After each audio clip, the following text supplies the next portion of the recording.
कैसे हैं आप सभी। मैं आपका दोस्त ऋषभ स्वागत करता हूं आपके अपने YouTube channel career talks with Rishabh में। दोस्तों कहते हैं, इंग्लिश की एक बड़ी सुंदर सी लाइन आपको सुनाना चाहूंगा, उसके बाद वीडियो को स्टार्ट करना चाहूंगा।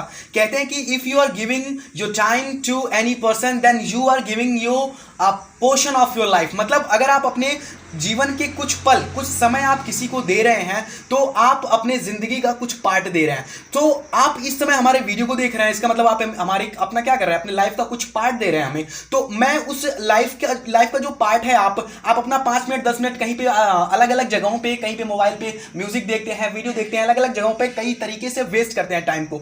आप क्या करिए, मात्र 5 मिनट के इस वीडियो को देखिए। अगर आप पॉलिटेक्निक के छात्र हैं तो मैं गारंटी देता हूं आपका जो फर्स्ट चैप्टर का जो जितना भी न्यूमेरिकल है, आप गारंटी देता हूं कि आप क्लियरली वे में, बहुत ही इजी वे में लगाएंगे। तो चलते हैं दोस्त, शुरू करते हैं इस वीडियो को इसी लाइन के साथ। चलिए दोस्त देखते हैं। सबसे पहली चीज, इस चैप्टर का नाम क्या है, सिंपल स्ट्रेस एंड स्ट्रेन। तो इस सिंपल स्ट्रेस एंड स्ट्रेन को शुरू करने से पहले मैं थोड़ा सा सिंपल स्ट्रेस और स्ट्रेन के बारे में बता देता हूं। सपोज करिए दोस्त, आपके पास कोई ऑब्जेक्ट है, ये आपके पास कोई ऑब्जेक्ट है। ऑब्जेक्ट के ऊपर मैं जब फोर्स अप्लाई करता हूं, मान लीजिए मैंने कोई इस पे फोर्स अप्लाई किया, इस ऑब्जेक्ट पे जब मैं फोर्स अप्लाई करूंगा तो सपोज करिए कि ये ऑब्जेक्ट बेंड हो गया, ठीक है, झुक गया। कुछ इस प्रकार से ऑब्जेक्ट था मेरा और ये कुछ बेंड हो गया, ठीक। तो बेंड हुआ मतलब क्या हुआ, बॉडी में डिफॉर्मेशन हुआ।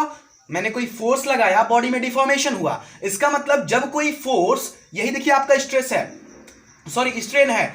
जब हम देखिए होता क्या है कि जब किसी बॉडी पे हम फोर्स अप्लाई करते हैं और बॉडी में क्या होता है, डिफॉर्मेशन उत्पन्न हो जाता है, तो वो होता है आपका क्या होता है, स्ट्रेन होता है। मतलब deformation, measurement of deformation of any body by applied any force on any body, then you can say that is strain of a body. मतलब अगर आप किसी भी बॉडी पे फोर्स अप्लाई करते हैं और बॉडी में डिफॉर्मेशन हो रहा है, तो जिस माप में बॉडी का डिफॉर्मेशन हो रहा है, जितना वो डिफॉर्म हो रहा है, दैट इज योर स्ट्रेन, ठीक है, उसे हम विकृति कहेंगे। अब जिस बल के कारण हम क्या कर रहे हैं, जैसे हम कोई फोर्स अप्लाई कर रहे हैं ऑब्जेक्ट पे, तो इस जो ऑब्जेक्ट है, ऑब्जेक्ट पे इस फोर्स के कारण क्या होगा, आंतरिक अवयवों में इसके क्या होगा, एक बल उत्पन्न हो जाएगा जिसे हम स्ट्रेस कहेंगे। चलिए दोस्त, इसी के साथ हम शुरू करते हैं। तो प्रतिबल तीव्रता, सबसे पहली चीज आपको सबसे पहला आपको फॉर्मूला मिलेगा, वो मिलेगा प्रतिबल तीव्रता, intensity of stress.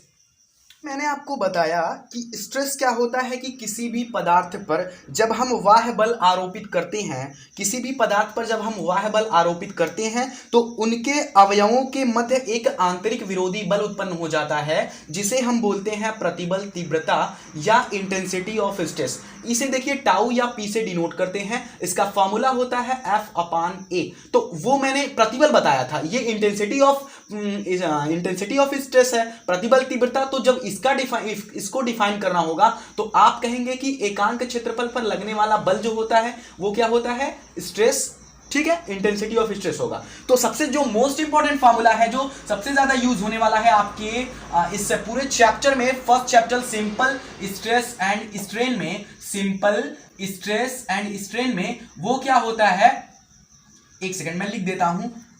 By the way हो सकता है कि आपको प्रॉब्लम हो या आप भूल सकते हैं कि किस चैप्टर का है, तो मैं लिख देता हूं clearly, simple stress and strain. Okay, तो पहली चीज क्या है कि टाउ बराबर, ये फॉर्मूला आपको याद कर लेना है, बढ़िया से एकदम पूरा दिमाग में बैठा लेना है कि कैसे क्या होगा, ठीक है। चलिए सेकंड नंबर क्वेश्चन पे, सेकंड नंबर आपका जो फॉर्मूला है वो है लॉन्गिट्यूडनल स्ट्रेन। तो क्या होता है कि जब क्या होगा कि लॉन्गिट्यूडनल स्ट्रेन का मतलब क्या है कि अनुदैर्ध्य विकृति। अब अनुदैर्ध्य विकृति क्या है, जब किसी भी देखिए डेल्टा एल का मतलब क्या है कि लंबाई में जो परिवर्तन होगा किसी भी फोर्स के कारण, जब किसी भी ऑब्जेक्ट पे लंबाई में परिवर्तन होगा, तो जो लंबाई में परिवर्तन होगा और जो उसकी प्रारंभिक लंबाई होगी वो क्या होगा, आपके उसका जो रेशियो होगा वो आपके लॉन्गिट्यूडनल स्ट्रेन के बराबर होगा। मतलब हम कह सकते हैं कि अनुदैर्ध्य विकृति बराबर लंबाई में परिवर्तन बटे प्रारंभिक लंबाई। चलिए थर्ड नंबर फॉर्मूले पे चलते हैं। लेटरल स्ट्रेन क्या है, delta D upon D. Delta D upon D का सेंस यहाँ पर क्या है कि डेल्टा डी अपॉन सी, मतलब जब कोई फोर्स किसी भी बॉडी पे अप्लाई हो रहा है तो उसके कारण क्या हो रहा है कि ऑब्जेक्ट के डायमीटर में चेंजेस हो रहा है, उसके व्यास में चेंजेस हो रहा है, तो वहां पर वो पार्श्व विकृति है, ठीक है। अब पार्श्व विकृति है तो वो क्या होगा, वहां पर जो उसके व्यास में परिवर्तन होगा और जो उसका प्रारंभिक व्यास होगा, ठीक है, प्रारंभिक जो उसका व्यास होगा, मतलब प्रारंभिक पहले जो परिवर्तन हुआ उसका उसको क्या करेंगे, हम डिवाइड करेंगे प्रारंभिक वाले लंबाई से, प्रारंभिक वाले लेंथ से। चलिए अब फोर्थ नंबर पे क्या है, शियर स्ट्रेन क्या है।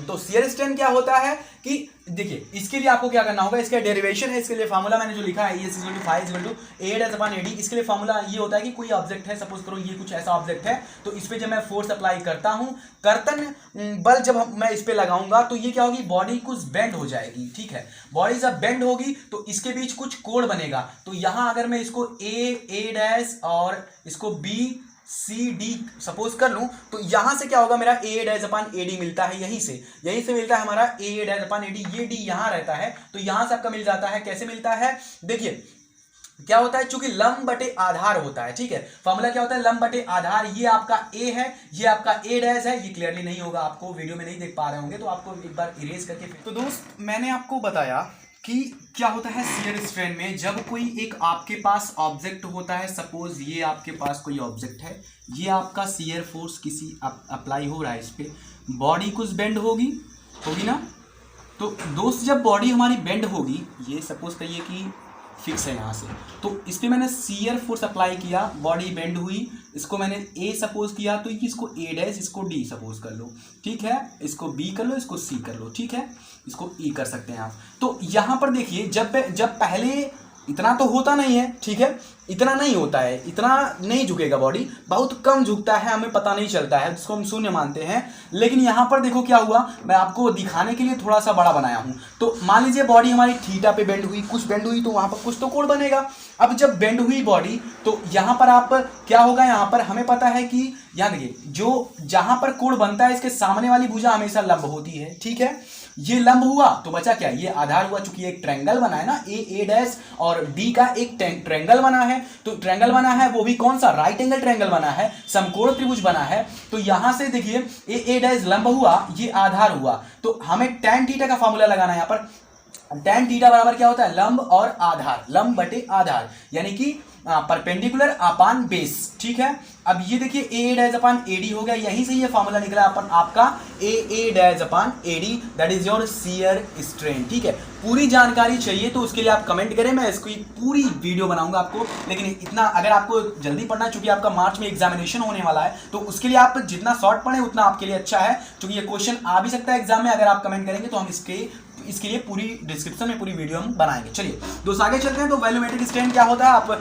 समझते जाइए, केवल बताने जा रहा हूं। ठीक है, वॉल्यूमेट्रिक स्ट्रेन वो होता है कि उसके जो आयतन में परिवर्तन होगा, उसका जो प्रारंभिक आयतन होगा, दोनों का जो रेशियो होगा, वही होगा आपका वॉल्यूमेट्रिक स्ट्रेन। चलिए आगे चलते हैं। पॉइसन रेशियो क्या है, तो Poisson ratio most important question of your, अगर हम regarding to your examination, university examination, या आप किसी भी कॉम्पिटिटिव लेवल एग्जाम को दे रहे हैं, चाहे वो जेईई हो या भी किसी भी एग्जाम को दे रहे हैं, तो उसके लिए आपको जो ये पॉइसन रेशियो है, ये मोस्ट इंपॉर्टेंट फैक्टर रखता है। ये 2 नंबर का, ये 3 नंबर का क्वेश्चन आता है आपके एग्जाम में। चलिए, अब पॉइसन रेशियो क्या होता है, पॉइसन रेशियो को हम 1/m या म्यू से डिनोट करते हैं, और इंग्लिश में बोले तो 1/m और म्यू से डिनोट किया जाता है। चलिए, इसका क्या होता है पॉइसन रेशियो, अगर कोई पूछ जाए कि पॉइसन रेशियो क्या है, ठीक है, तो आप बताएंगे कि पार्श्व विकृति एवं अनुदैर्ध्य विकृति का अनुपात जो है वो पॉइसन रेशियो कहलाता है। ठीक है, चलिए, अब ये आपका फॉर्मूला है, इसको आपको मोस्टली ये यूज होने वाला है, तो इसको आप ध्यान में रखिए, ये मोस्ट इंपोर्टेंट क्वेश्चन फॉर्मूला है। ठीक है, चलिए आगे चलते हैं। हुक्स लॉ क्या होता है, चलिए, अगर हम किसी भी बॉडी पे किसी भी ऑब्जेक्ट पे हम फोर्स अप्लाई करते हैं, तो जितना उस बॉडी में स्ट्रेस जनरेट हो रहा है उस फोर्स के द्वारा, उतना ही स्ट्रेस जितना जनरेट हो रहा है उतना ही स्ट्रेन जनरेट होना चाहिए। तो क्या होगा, स्ट्रेस और स्ट्रेन क्या होगा, दोनों की मात्रा समान होगी, मतलब जितना स्ट्रेस लग रहा है उतना स्ट्रेन है। तो जब स्ट्रेस स्ट्रेन के इक्वल होगा, मतलब जितना स्ट्रेस बढ़ रहा है उतना स्ट्रेन बढ़ रहा है, तो हम कह सकते हैं कि दोनों क्या है, आपस में समानुपाती है, प्रोपोर्शनल है। तो वहां पर क्या होगा, हम कह सकते हैं कि stress is directly proportional to strain. ठीक है, मतलब जो हमारा प्रतिबल है वो विकृति के समानुपाती है। अब इसी समानुपाती चिन्ह को हटाने के लिए हम एक नियतांक का, कांस्टेंट का प्रयोग करेंगे, जिसे हम के से डिनोट करते हैं, जिसे हम हुक नियतांक कहते हैं। चलिए, अब हुक नियतांक कहते हैं, इसका फॉर्मूला हो जाएगा स्ट्रेस अपॉन स्ट्रेन। चलिए आगे चलते हैं। अब इसी हुक ला जो आपको यहां से इसके 3 पार्ट बने, यंग मॉडुलस, शेयर मॉडुलस और बल्क मॉडुलस, इसके 3 फॉर्मूले बने, जो कि मोस्ट इंपॉर्टेंट फैक्टर्स है आपके इस चैप्टर का। Most important formula young modulus, share modulus और बल्क मॉडुलस है। चलिए, जो यंग मॉडुलस है, इसका फॉर्मूला क्या है, E = यंग मॉडुलस को हिंदी में कहते हैं यंग मापांक या प्रत्यास्था मापांक, दोनों तरीके से क्वेश्चन में आ सकता है कि यंग मापांक और प्रत्यास्था मापांक क्या है। तो आप क्या करेंगे, वहां पर ये फॉर्मूला अप्लाई करेंगे। चलिए, E इज इक्वल्स टू होता है सिग्मा अपान ई, जहां सिग्मा क्या है आपका प्रतिबल है या कह सकते हैं कि सीधा प्रतिबल है, और E क्या है आपका लॉन्गिट्यूडनल स्ट्रेन अनुदैर्ध्य विकृति है। सीधा प्रतिबल बटे अनुदैर्ध्य विकृति बराबर यंग मापांक या प्रत्यास्था मापांक। That is your formula number 8। आगे चलते हैं फॉर्मूला नंबर 9 पे। शियर मॉडुलस क्या है, इसे डी से डिनोट करते हैं। इसको हम कहते हैं कर्तन मापांक या दृढ़ता मापांक। इसका जो फॉर्मूला है, अगर क्वेश्चन में आता है कि दृढ़ता मापांक क्या है या बल्क मॉडुलस क्या है, तो आप कहेंगे कि कर्तन प्रतिबल तथा कर्तन विकृति के अनुपात को हम कहते हैं कर्तन मापांक या दृढ़ता मापांक। And the formula is shear modulus which is denoted by G, capital G is equals to shear stress upon shear strain। Formula number 10 है आपका बल्क मॉडुलस, जिसे हम हिंदी में बोलते हैं आयतन मापांक। ठीक है, क्या आयतन मापांक, इसे K से डिनोट करते हैं, कैपिटल K। इसका फॉर्मूला होता है सीधा प्रतिबल बटे आयतन विकृति। ठीक है, आगे चलते हैं। जो मोस्ट इंपॉर्टेंट फॉर्मूला है, ये मोस्ट ऑफ द कह सकते हैं कि MMMIP। ठीक है, मोस्ट इंपॉर्टेंट आपका जो ये फॉर्मूला है, delta L is equals to FL upon AE। ये जो आपका फॉर्मूला है, ये आपके यूनिवर्सिटी एग्जामिनेशन के रिगार्डिंग देखा जाए या किसी भी कॉम्पिटिटिव लेवल एग्जाम के रिगार्डिंग देखा जाए, जिसमें ये जो आपका टेक्निकल जो आपका ये जो सिलेबस है या कह सकते हैं ये जो चैप्टर है वो उससे कोरिलेट हो रहा है, तो वहां पर ये फॉर्मूला 101% आपका ये क्या होगा, वहां यूज होगा। चलिए, तो डेल्टा एल क्या है यहाँ पर, लंबाई में परिवर्तन। मतलब आपको क्वेश्चन में देगा कि डेल्टा एल की वैल्यू फाइंड आउट कीजिए, या लंबाई में परिवर्तन आपको बोल देगा कि धरण में इतना इतना इतना है, तो वहां पर लंबाई में परिवर्तन निकालना है। तो उसके लिए आप क्या करेंगे, ये फॉर्मूला इंप्लीमेंट करेंगे वहां पर। अब इसमें क्या है, F क्या है, यहाँ पर अप्लाइड फोर्स है, जो उस फोर्स पे बॉडी पे फोर्स अप्लाई हो रहा है। L क्या है, length of the that beam, या फिर जो धरण जो है या फिर जो ऑब्जेक्ट की बात कर रहा है उसकी जो लंबाई दी रहेगी उसको। और A क्या है, यहाँ पर A आपका एरिया है उस पार्टिकुलर बार का, और जो E है वो क्या है आपका ई क्या है। तो दोस्त, मैंने आपको बताया कि जो यहाँ पर ए है वो आपका क्या होगा, जो पार्टिकुलर बार, जिस बार पे हमारा फोर्स अप्लाई हो रहा है उसकी लेंथ की बात होगी, तो लेंथ दिया रहेगा, फोर्स दिया रहेगा, और एरिया दिया रहेगा, या एरिया आपको पर्टिकुलर उसके लिए निकालना होगा। और क्या होगा, ई की वैल्यू देखिए, अगर कोई आपका जो ऑब्जेक्ट जो बार आपको दिया है उसका जो क्या है, अगर वो किसी एक चीज से मिलकर बना है तो वहां पर क्या होगा, प्रत्यास्था मापांक क्या होगा आपका, सेम होगा।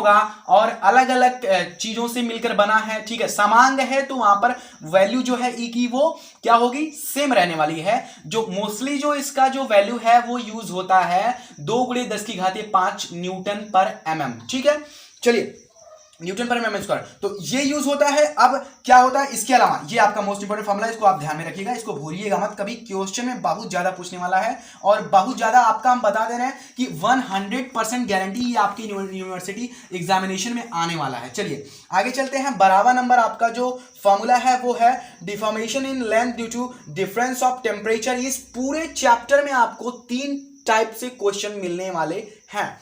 पहला जो क्वेश्चन होगा वो इस पे बेसिस होगा, डेल्टा एल की वैल्यू या फिर ई की वैल्यू या फिर लेटरल स्ट्रेन या शियर स्ट्रेन या फिर वॉल्यूमेट्रिक स्ट्रेन, पॉइसन रेशियो, इन सब का मिला के यूज करने वाला है पहले टाइप के क्वेश्चन में।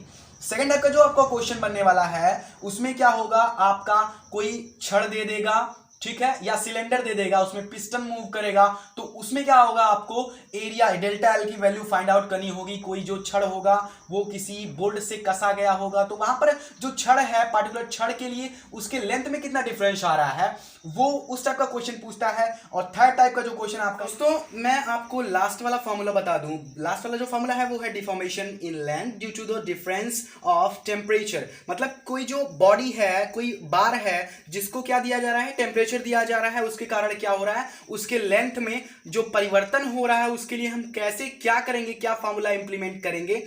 वो जो फॉर्मूला है वो है एल अल्फा डेल्टा टी, जहां एल क्या है आपका इनिशियल लेंथ यानी कि प्रारंभिक लंबाई, अल्फा क्या है वहां पर आपका रेखीय प्रसार गुणांक, जिसका मान आपका क्या रहने वाला है, कांस्टेंट रहने वाला है। ठीक है, आगे चलते हैं। जो लास्ट वाली जो हमारा लास्ट है वो क्या है, डेल्टा टी। डेल्टा टी क्या होता है, T2 माइनस T1, यानी कि जो पहले दूसरा वाला टेम्परेचर है उसको पहले वाले टेम्परेचर से माइनस करने के बाद जो वैल्यू आने वाली है वो क्या होगी आपकी डेल्टा टी। तो दोस्तों बहुत सारा मेहनत लगा है इस वीडियो को बनाने में, कंटेंट लिखने में, और बहुत सारा मेहनत लगा है। अगर आपको ये वीडियो अच्छा लगे तो प्लीज लाइक और सब्सक्राइब करिए दोस्तों इस वीडियो को, और ज्यादा से ज्यादा दोस्तों को शेयर करिए जिससे ये वीडियो उन दोस्तों तक पहुंच सके जो इस चैप्टर से घबराते हैं या न्यूमेरिकल से घबराते हैं या स्ट्रक्चरल मैकेनिक्स के किसी भी पार्ट से घबराते हैं। तो please like and subscribe my channel, और आल्सो इसको शेयर करिए आप लोग, बहुत से ज्यादा शेयर करिए आपको। तो